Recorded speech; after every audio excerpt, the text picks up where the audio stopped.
Copyright disclaimer under Section 107 of the Copyright Act 1976. Allowance is made for fair use for purposes such as criticism, comment, news reporting, scholarship, and research. Fair use is a use permitted by copyright statute that might otherwise be infringing. Non-profit, educational or personal use tips the balance in favor of fair use.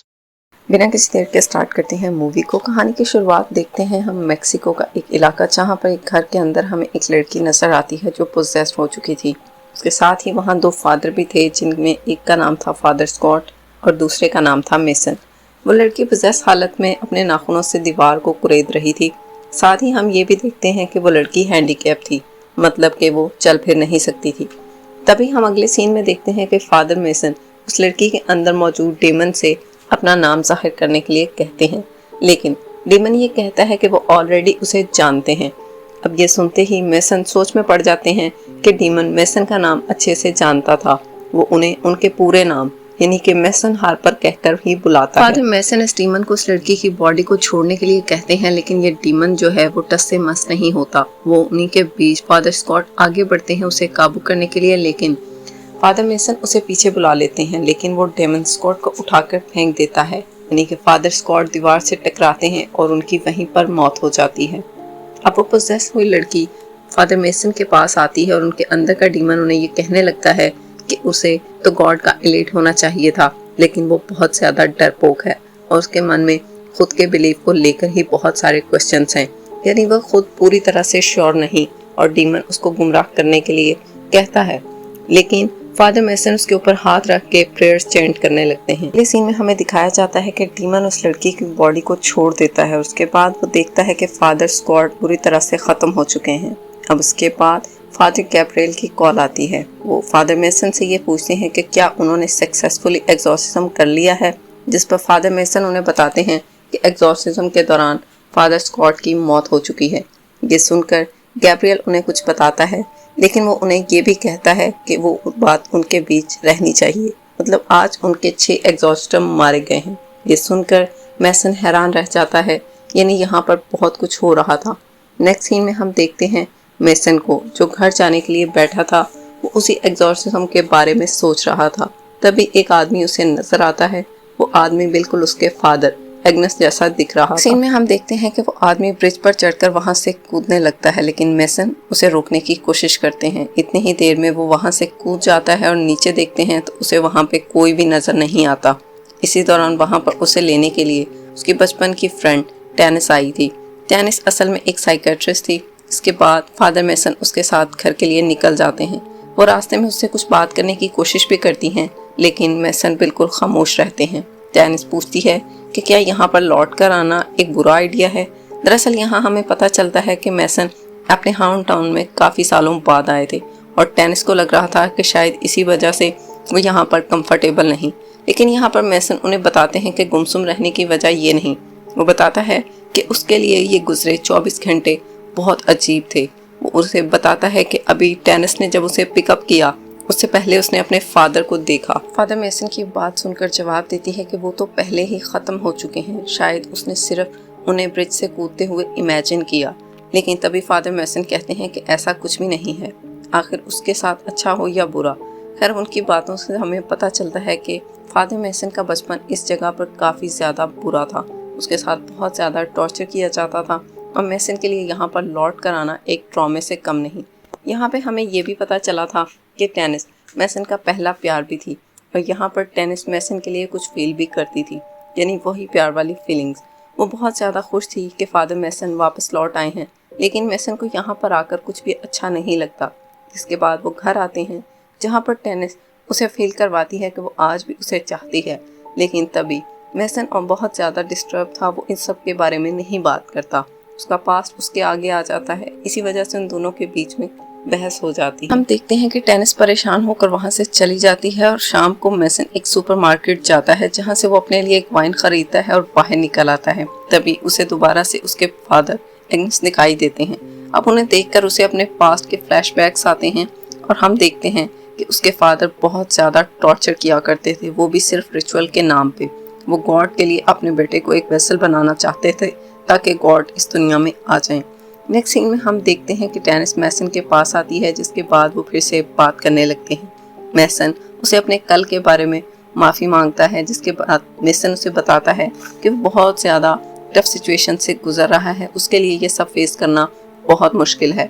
उसे बताता है कि वो अपने father को दोबारा देख चुका है, मतलब कि उसके फादर का बार बार नजर आना उसे बहुत ज्यादा हॉन्ट कर रहा था। होने की वजह से उसकी बुरी यादें बार बार ट्रिगर होती हैं। टेनिस उसे बताती है कि उसके फादर इस तरह से बार बार जो नजर आ रहे हैं शायद ये उसके गिल्ट की वजह है, लेकिन फादर मैसन उसे कहते हैं कि उसे किसी भी चीज का गिल्ट नहीं है क्योंकि उसने कुछ भी गलत कभी नहीं किया। मैसन को लगता है कि शायद वो अपने फादर की मदद कर सकता है। दरअसल मैसन को ऐसा महसूस होता था कि शायद उसके पिता पोजेस्ड थे और यही पोजेस्ड वाली चीज उनके अंदर की चीजें उनसे करवाती थी। लेकिन टेनिस उसे ये कहती है कि उसके फादर को स्किज़ोफ्रेनिया था, और स्किज़ोफ्रेनिया एक ऐसी कंडीशन होती है जिसके अंदर इंसान खुद से चीज़ें इमेजिन करने लगता है, यानी वो चीज़ें जो रियल लाइफ में कभी नहीं होती उन्हें भी वो यहाँ पे एक्सपीरियंस करता है, या फिर हर वो चीज़ जो किसी न किसी चीज़ का या गॉड का हिंट मानता है। उसे समझ नहीं आती कि हकीकत क्या है और इमेजिनेशन। नेक्स्ट सीन में हम देखते हैं कि टेनिस को एक कॉल आती है जो हॉस्पिटल से थी। वो कॉल एक पेशेंट के बारे में थी जिसका नाम स्टैन था। स्टैन बहुत सारी चीज़ें हेलुसिनेट कर रहा था। टेनिस उससे पूछती है कि उसने क्या हेलुसिनेट किया, जिस पर वो बताता है कि उसने अपने आप को ब्रिज के नीचे सोया हुआ देखा जहाँ कोई ब्रिज से नीचे कूद रहा था। ये सारी बातें उस डॉक्टर को बता रहा था। तभी टेनिस वहाँ से चली जाती है, लेकिन वो दोबारा मैसन से बात करने आती है। टेनिस उस पेशेंट के पास पहुँच जाती है और उसे कहती है कि एग्जैक्टली आखिर उसने देखा क्या। तभी वो उसे बताता है कि उसने एक आदमी को ब्रिज से नीचे कूदते देखा और नीचे गिरने के बाद उस आदमी के जिस्म के बहुत सारे टुकड़े हो गए, लेकिन थोड़ी ही देर बाद में वो दोबारा से ठीक हुआ और चलने लगा। टेनिस को समझ नहीं आती कि ये किस बारे में बात कर रहा है। तभी उसका पेशेंट उसे बताता है कि बाइबल में हेलुसिनेशन के चैप्टर 4 में मेंशन किया गया है कि गॉड ऊपर से आएंगे और जीसस क्राइस्ट को दोबारा से जिंदा करेंगे। इसका मतलब ये है कि दुनिया ख़त्म होने के करीब है। ये सुनकर टेनिस थोड़ी सोच में पड़ जाती है कि आखिर ये पेशेंट कहना क्या चाहता है। नेक्स्ट सीन में हम मैसन को देखते हैं जिसके पास ग्लेन आता है जो उसके टाउन का पुलिस ऑफिसर था। वो मैसन को बचपन से जानता था और उससे पूछता था कि उसे कैसे पता चला कि वो वापस आ गया है, जिस पर उससे बताता है कि ये सब तो उसके फादर एग्नेस ने उन्हें बताया है। और मैसन थोड़ा चौंक जाता है क्योंकि उसके फादर तो कब के ख़त्म हो चुके थे, लेकिन ग्लेन उसके फादर को अपनी कार में बिठा कर लाया था। सीन पूरा एक अजीब सी मिस्ट्री बन जाता है और मैसन को कुछ भी समझ नहीं आता। खैर हम भी यहाँ पे कुछ समझ नहीं पाते। ग्लेन उसे बताता है कि उसके फादर हाईवे के दरमियान में उसे मिले। ग्लेन उसके फादर को जिंदा देखकर हैरान रह गया था और ये भी उसे कंफर्म नहीं कि ये उसके फादर ही हैं या फिर कोई और, लेकिन फिलहाल प्रोटोकॉल को फॉलो करना तो ज़रूरी था। मैसन के फादर को मैसन के साथ ही रहना पड़ेगा। मैसन इनकार कर देता है, लेकिन ग्लेन उस पर जोर डालता है कि उसके फादर को वहीं पर छोड़कर वो चला जाता है। ग्लेन के जाने के बाद एग्नेस जो होता है वो मैसन से कहता है कि वो हमें ढूंढ रहे हैं, अगर हम उसे मिल गए तो हम सभी मारे जाएंगे। लेकिन मैसन को तो अपने फादर की बात समझ में ही नहीं आती। बहुत ज़्यादा पहले से कंफ्यूज हो रखा था कि उसके ख़त्म होने वाले फादर वापस से कैसे आ सकते हैं। मैसन अपने फादर को अंदर लेकर जाता है जहाँ पर एग्नेस बहुत ज़्यादा डरा हुआ था। वो बार बार खिड़की से बाहर देख रहा था जैसे कि कोई आने वाला हो। मैसन उससे कहता है कि वो उसे बताए कि आखिर हो क्या रहा है। वो उसकी मदद करना चाहता है। मैसन कहता है कि जो पास्ट में हुआ वो उसकी गलती नहीं थी, बल्कि उसने ये सब डीमन के इन्फ्लुएंस में आकर किया था। मैसन को आज भी ऐसा लगता था कि उसके फादर शायद पोजेस्ड हुए थे, तभी वो उसको टॉर्चर करते थे। नेक्स्ट सीन में हम देखते हैं कि ग्लेन के रास्ते में एक आदमी आता है और उस आदमी के हाथ में एक गन भी थी।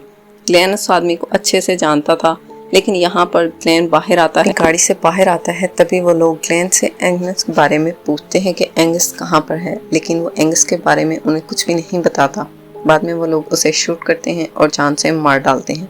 यहाँ हमें पता चला था कि मामला बहुत ही ज़्यादा सीरियस था, यानी एंगस बिल्कुल सच बोल रहा था। इसके बारे में उसने ग्लेन को भी पता था। ये सारी चीज़ें एंगस से जुड़ी थी, लेकिन कैसे ये हम आगे देखेंगे।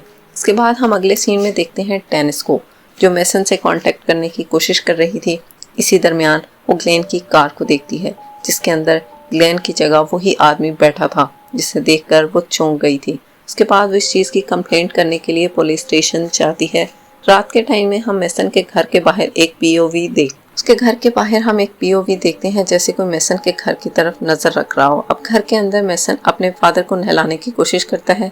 तभी वो देखता है कि उसके जिस्म पर बहुत ज़्यादा निशान बने हैं, जो बहुत ज़्यादा अजीब तरीके से थे, बिल्कुल किसी अल्फ़ाबेट की तरह। ये देखकर वो उसे बताने लगता है कि जो कुछ भी हुआ था, जो रिचुअल से वो सब चीज़ें वो बेकार थी और वो शुरुआत से ही कोई ना कोई उसे ट्रिक कर रहा था, यानी शायद से कोई शैतानी पावर। अगले सीन में हम देखते हैं कोई चीज़ थी जो बाहर से उन्हें नोटिस कर रही थी। अब अगले सीन में हम मेसन के घर के अंदर देखते हैं कि वो आ चुकी है। मीनवाइल हम टेनिस को देखते हैं जो डिटेक्टिव लेस्टर को ग्लेन के गाड़ी के बारे में बताती है।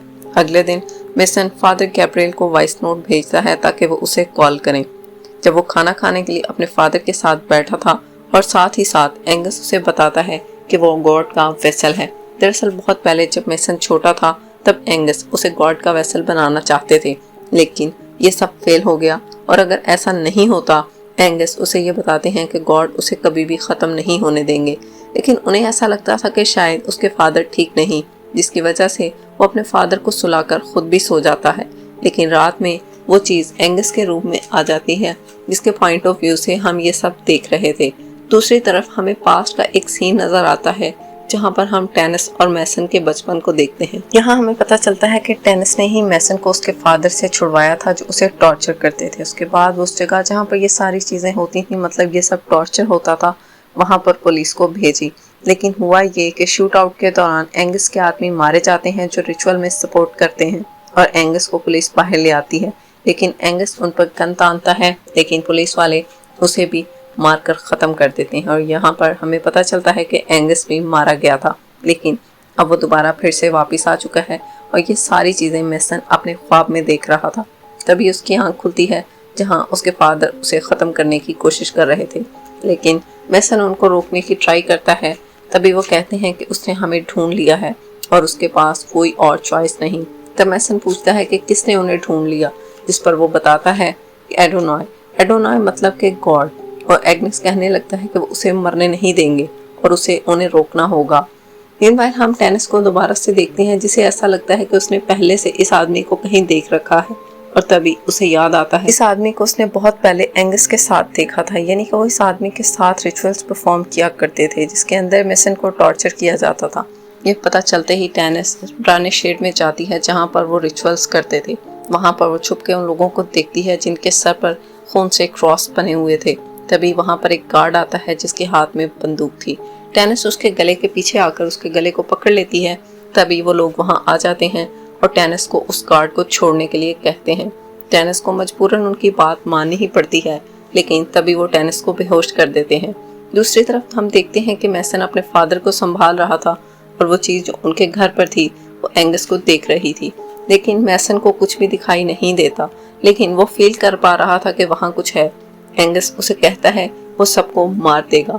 तभी वो चीज़ एंगस के अंदर एंटर हो जाती है और एंगस फौरन से लैटिन में कुछ चैंटिंग करने लगता है। देखते हैं कि मेसन अपने फादर को अच्छे से बांध देता है, लेकिन एग्नेस कहता है कि वो उसे ख़त्म कर दे। मेसन उसकी बात पर ध्यान नहीं देता और इसी बीच एंगस के अंदर से एक सफ़ेद रोशनी बाहर आने लगती है, मतलब कि एंगस की तमाम बातें सच थीं, लेकिन ये रोशनी मेसन नहीं देख पाता। उसके बाद अगले सीन में हम देखते हैं मेसन ग्लेन को कॉल करके सारी बातें बताता है कि एग्नेस के साथ कुछ तो गलत है। तभी वो उससे पूछता है कि वो कहाँ है, जिस पर वो उसे सब कुछ बताता है। लेकिन हम तो जानते थे कि ग्लेन तो पहले से ही मर चुका है। और तभी हम नोटिस करते हैं कि ये ग्लेन नहीं बल्कि वही आदमी था जो उसके साथ रिचुअल्स परफॉर्म किया करता था, मतलब कि मेसन के फादर के साथ। यहाँ पर मेसन फादर गैब्रियल की मदद लेने के लिए उसे कॉल करने की कोशिश करता है, लेकिन कॉल के ज़रिए उसे एक शॉकिंग बात पता चलती है, ये कि फादर गैब्रियल एक एग्जॉर्सिज्म के दौरान मारे जा चुके हैं जब वो एग्जॉर्सिज्म कर रहे थे। अब जब हमें ये पता चलेगा कि ये था कौन तो हमारे होश उड़ जाएंगे। एनीवेज अब मेसन के पास कोई और रास्ता नहीं था, वो खुद ही अपने फादर का एग्जॉर्सिज्म करने के लिए खुद को रेडी करता है। नेक्स्ट सीन में हम देखते हैं कि वो अपने फादर के पास जाता है और उनके अंदर उसके सर पर हाथ रखता है। तभी उसके सर की स्किन उतरकर उसके हाथ में आ जाती है, बिल्कुल किसी रबड़ की तरह से। उसके बाद एंगस के सर से फिर से वही रोशनी निकलती है और ये देखकर मेसन बहुत ज़्यादा हैरान होता है। उसके बाद एग्नेस फिर से लैटिन में चैंटिंग करने लगता है और मेसन पूछता है कि वो कौन है, जिस पर वो ज़ोर ज़ोर से चीखने लगता है और उसके चीखने चिल्लाने से घर की सारी चीज़ें तबाह होने लग जाती हैं। तभी मेसन जल्दी से बाहर निकल जाता है और यहाँ पर उसे टेनिस का एक वॉइस मैसेज मिलता है।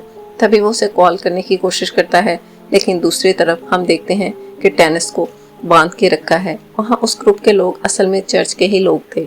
उन्होंने एक लड़की को भी कैद किया था जिसने एक लड़के के साथ फिजिकल रिलेशनशिप बनाए थे, और ये सारे लोग उसे सजा देने की बात कर रहे थे।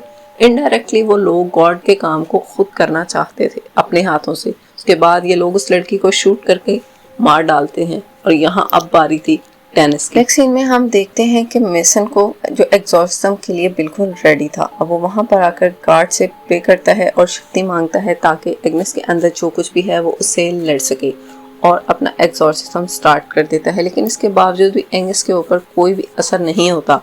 एंगस के अंदर की चीज़ उसे कहती है कि वो कुछ भी कर ले, उससे उसकी पावर और ज़्यादा बढ़ रही है, बल्कि कम नहीं हो रही। यहाँ पर मेसन ये देखकर पूरी तरह से ब्लैंक हो जाता है कि आखिर ये सब है क्या, लेकिन वो फिर भी नहीं रुकता। और तब एंगस के अंदर की पावर उसे कहती है कि यहाँ पर वो क्यों है। तभी वो उसे बताता है कि वो उसे हेल्प भेजने के लिए आया है, और उसके बाद से वो उस डीमन का नाम पूछने लगता है। लेकिन एंगस कहता है कि उसे अब भी समझ नहीं आया कि वो कौन है। वो अब भी खुद को गॉड का बेटा कहता है, और मेसन को लगता है कि एग्नेस के अंदर का डीमन उसे गुमराह करने की कोशिश कर रहा है। लेकिन जैसे सब करते हैं, एंगस के अंदर की जो पावर थी वो अचानक से मेसन के दिमाग में घुसती है और उससे बात करती है। वो उसे कहती है मेसन को चुन लिया है, और मेसन के फादर बचपन से ही उसे प्रिपेयर कर रहे थे, मतलब वो रिचुअल जो वो करते, जो टॉर्चर उसे किया जाता ताकि वो इस सब के लिए प्रिपेयर हो सके। मेसन इस बात को समझ तो नहीं पाता कि किस चीज़ की प्रिपरेशन की बात हो रही है। तभी वो पावर उसे कहती है कि ये प्रिपरेशन आज के लिए ही थी और आज ही वो दिन है। वो पावर उससे कहती है कि उसने उसके फादर एग्नेस को अबैंडन कर दिया, जिस तरह से वो पावर अबैंडन हुई थी जिसे ह्यूमैनिटी ने किया। तभी सारी चीज़ें सनसनी बनाने लगती हैं।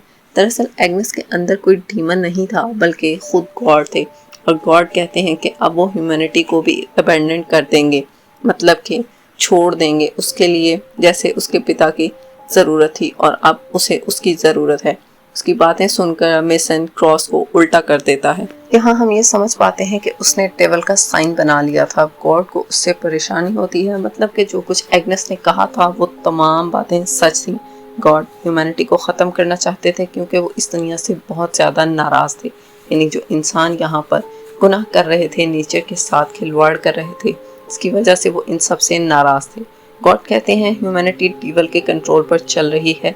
यहाँ पे सारी चीज़ें हमें समझ आ जाती हैं कि जो एग्नेस था वो पहले से ही गॉड का वेसल था, और वो मेसन को भी गॉड का वेसल बनाना चाहता था, यानी एक परफेक्ट वेसल। और गॉड यहाँ पर इस दुनिया से नाराज़ थे क्योंकि ये जो दुनिया उन्होंने सोची थी ये वैसी नहीं थी। इसलिए वो इस दुनिया को ख़त्म करके पूरी इंसानियत को ख़त्म कर देना चाहते थे और एक नई दुनिया बनाना चाहते थे। उसके लिए उनको ज़रूरत थी मेसन की, जो अब बिल्कुल से रेडी था, जो उसके फादर ने उसे बचपन से ही रेडी कर दिया था, वो टॉर्चर करके उसे गॉड का वेसल बनाने के लिए। हमें पता है कि जितने भी गॉड के मैसेंजर्स होते हैं उन्हें अपनी ज़िंदगी में बहुत सारी प्रॉब्लम्स फेस करनी पड़ती हैं, जैसे यहाँ पर मेसन भी बचपन से ये सब कुछ फेस कर रहा था। थोड़ा सा कॉन्सेप्ट डिफरेंट टाइप का है, लेकिन यहाँ पर भी यही सोचा गया कि क्या होता अगर गॉड यहाँ पर पूरी इंसानियत से नाराज़ हो जाते। दूसरी तरफ हम डेनिस को देखते हैं जिसको सज़ा दी जा रही थी। वो लोग उसकी आईडी पर उसका नाम देखते हैं और उन्हें पता चलता है कि वो लड़की मेसन के बहुत क्लोज थी, जिसके बाद वो एग्जीक्यूशन रोक देते हैं। और यहाँ पर सारी बातें हम समझ जाते हैं कि ये पूरा कल्ट मेसन और एग्नेस से जुड़ा है, मतलब ये सारी बातें जानते थे कि क्या होने वाला है। दूसरी तरफ हम देखते हैं मेसन को, जो अब थक चुका था और उसे कुछ भी समझ नहीं आता कि ये सब क्या है। आज तक उसने जो कुछ भी सीखा वो सब उल्टा हो चुका था। तभी उसके पास एक हैरानकुन तौर पर लूसीफर आ जाता है, और लूसीफर यहाँ आता है क्योंकि मेसन ने उसे खुद बुलाया। हालांकि वो उसे बुलाना नहीं चाहता था, लेकिन जब उसने क्रॉस को उल्टा किया तब उसने लूसीफर को इनडायरेक्टली समन कर दिया। लूसीफर मेसन से बात करता है और उसे बताता है कि गॉड पूरी इंसानियत को ख़त्म करना चाहते हैं। यहाँ पर हमें ये पता चलता है कि मेक्सिको के अंदर जो डीमन था शुरू में वो कोई और नहीं बल्कि लूसीफर खुद था, इसीलिए वो यहाँ पर मेसन का पूरा नाम जानता था। अब लूसीफर शुरू से इन सब चीज़ों के बारे में उसे वार्न करना चाहता था, और साथ ही साथ एग्जॉर्सिज्म के दौरान शुरुआत में जो 6 प्रीस्ट मारे जाते हैं वहाँ पर भी उनके पीछे लूसीफर का हाथ था, और लूसीफर ने इसलिए ऐसा किया था ताकि मेसन का गॉड के ऊपर से फेथ ख़त्म हो जाए और वो उसे अपनी साइड पर ले आए, क्योंकि यहाँ पर गॉड जो थे वो उसे अपना वेसल बनाना चाहते थे। पर क्या डेवल अच्छा था, उसके अंदर भी तो उसका अपना फ़ायदा था। वो मेसन के जरिए गॉड को डिफीट करना चाहता था। एटलीस्ट यहाँ पर रोक सकता था। लूसीफर मेसन को मैनिपुलेट करने की कोशिश करता है और फिलहाल मेसन उसके मैनिपुलेशंस में नहीं आता, वो उसे भेज देता है और बदले में दोबारा से उसके बाद उसके घर में वही आदमी आता है जिसने क्लैन को ख़त्म किया था। दरअसल इस आदमी का नाम प्यू था और यहाँ पर ये आदमी भी गॉड की तरफ से ही था। बचपन में मेसन को टॉर्चर करते टाइम ये उसके फादर के साथ होता था और उस पर तभी गन तान देता है, लेकिन मेसन को ये बात पता थी कि वो ऐसा नहीं कर सकता क्योंकि रिचुअल्स के लिए उन्हें उसकी ज़रूरत थी, इसलिए वो उसे कभी भी ख़त्म नहीं करेगा। वो मेसन को एक चांस देता है और प्यू को मारकर वहाँ से भागने की कोशिश करता है, लेकिन प्यू और उसके आदमी उसका पीछा करते हैं, जिसके मेसन बचते बचाते एक शॉप पर आता है और वहाँ पर एक इमरजेंसी नंबर डायल करता है, लेकिन शॉप ओनर भी उनके साथ मिला था, वो उल्टा उसे मारकर बेहोश कर देता है। अगले सीन में हम देखते हैं कि मेसन को एक विजन आता है जिसके अंदर मेसन को लूसीफर एक डैगर देता है ताकि उससे वो गॉड को रोक सके। जिसके बाद मेसन की आंख तो खुलती है और डैगर उसके हाथ में था, साथ साथ वहाँ पर डेनिस भी बंधी थी, इसलिए वो इस डैगर को डेनिस को दे देता है। वो इस कल्ट के लोगों को मेसन अब उस कल्ट के लोग मेसन को ले आते हैं और उससे अपने सिंस को कन्फेस करने के लिए कहते हैं। नेक्स्ट हम देखते हैं कि सारी चीज़ें वाजिया हो रही थी, रिचुअल भी सही हो रहा था और ये लोग मेसन के हाथ पर कील ठोकते हैं जैसे कि जीसस क्राइस्ट के साथ किया गया था और उसे बचपन की तरह टॉर्चर करने लगते हैं। टॉर्चर करते वक्त वो उसे सारे सिंस कन्फेस करने के लिए कहते हैं, लेकिन वो ऐसा नहीं करता। लेकिन तभी वो लोग उसके दोस्त यानी कि डेनिस पर गन तानते हैं, जिसे देखकर वो वैसा ही करने लगता है जैसा वो उसे कहते हैं। तो अपने सारे सिंस को कन्फेस करता है और उसके बाद उसे वहां से निकाल दिया जाता है। उसके सर पर एक कट लगाकर एक क्रॉस भी बनाया गया था और अब वो बिल्कुल से तैयार था गॉड को अपने अंदर समन करने के लिए। यहाँ हमें पता चलता है कि जो वेसल था वो मेन तो एग्नेस ही था, लेकिन मेसन यहाँ पर एक दूसरा वेसल था जो एग्नेस को समन करेगा यानी गॉड को, जिसके बाद वो उसे एक जगह पर ले जाते हैं जहाँ एक ताबूत रखा था, वहीं से गॉड हमारी दुनिया में आने वाले हैं और वो लोग उसे गॉड को अपने अंदर समन करने के लिए कहते हैं। वो गॉड को समन भी करता है। इसके बाद गॉड वहाँ पर आते हैं, जिसे देखकर एक आदमी आगे आ जाता है, लेकिन गॉड की फोर्स इतनी ज़्यादा थी कि वो उनके सामने ही मारा जाता है। जब वहाँ पर गॉड आ जाते हैं तो सबके सब लोग मारे जाते हैं, यानी कि वो पावर बिल्कुल भी झेल नहीं पाते। वहाँ पर बस मेसन ही ऐसा था जो बिल्कुल ठीक था। फाइनली जब गॉड वहाँ पर आते हैं तो मेसन गॉड पर एग्जॉर्सिज्म करने की कोशिश करता है, वो भी उल्टे तरीके से यानी कि लूसीफर के नाम से। और यहाँ पर लूसीफर के नाम से गॉड को थोड़ी प्रॉब्लम होती है, लेकिन वो अपनी ताकत का इस्तेमाल करके उसे गिरा देते हैं। दूसरी तरफ हम देखते हैं डेनिस अपने आप को उस डैगर से आज़ाद करती है और एक आदमी को मार डालती है, जिसके बाद वो आगे बढ़ती है और गन उठाकर गॉड पर गोली चलाने लगती है, लेकिन वो उनका कुछ भी नहीं कर सकती। उसके बाद वो गॉड को उस डैगर से स्टैब करने लगती है, लेकिन गॉड उसे ही दूर फेंक देते हैं। सीन में हम देखते हैं इस डैगर को मेसन उठाता है और गॉड को स्टैब करने लगता है। गॉड पर काम भी कर रहा था, लेकिन तभी वहाँ पर लूसीफर आता है और मेसन को पता था कि फिलहाल लूसीफर और गॉड दोनों ही उसके लिए खतरनाक हैं, इसलिए मेसन लूसीफर को उसी के डैगर से स्टैब करता है। एक टाइम पर लूसीफर खुद एंजल था और तभी गॉड का सन था, इसलिए वो डैगर उस पर काम करता है और उसे हेल भेज देता है। उसके बाद वो सीधा गॉड को स्टैब करता है और उन्हें भी हेवन भेज देता है। पर यहाँ पर हमें पता चलता है कि वो किसी को भी नहीं चाहता था, उसका मेन मकसद था इंसानियत को बचाना। देखा जाए तो गॉड और डेविल इनडायरेक्टली दोनों ही इस दुनिया को ख़त्म करना चाहते थे। तभी गॉड के अंदर का जो एक जर्रा था, जिसे हम अंश कह सकते हैं, वो एग्नेस की बॉडी को छोड़ देता है। यहाँ पर एग्नेस अपने बेटे से माफ़ी मांगता है क्योंकि वो तो बहुत पहले ही ख़त्म हो चुके थे। इसके बाद में वो फिर से ख़त्म हो जाते हैं। मेसन डेनिस का हाथ थामता है और दोनों वहाँ से निकल जाते हैं। इसके बाद में सीन चेंज होता है जहाँ पर एग्नेस को हॉस्पिटल में लाया जाता है ऑटोप्सी के लिए। लेकिन शॉकिंगली हमें यहाँ पता चलता है कि गॉड पूरी तरह से वापस नहीं गए और एग्नेस अभी भी जिंदा था। यहाँ पे ये बात कंफर्म तो नहीं कि उसके अंदर लूसीफर था या गॉड, लेकिन इतना तो जरूर है कि यहाँ पर दुनिया को तबाह करने के लिए कोई ना कोई तो जरूर आएगा। और उसके साथ में ये मूवी यहीं पर खत्म हो जाती है।